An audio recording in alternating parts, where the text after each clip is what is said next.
సంవత్సర మహారాజు తానే సమిధల్లె మారేడు వెల్లా వెలిగెరా భోగాన్ని విడిచి త్యాగాన్ని వలచి తాపసిగా నిలిచెరా జనక్షేమమే తన సంకల్పముగా తన ఊపిరి హోమజ్వాలలుగా స్వర్గాన్నే శాసించెనురా అమృతమును ఆహ్వానించెనురా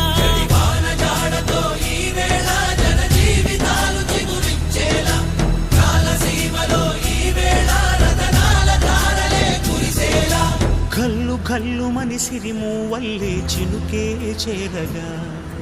చల్లు చల్లు మని పులకింతల్లో పుడమే పాడగా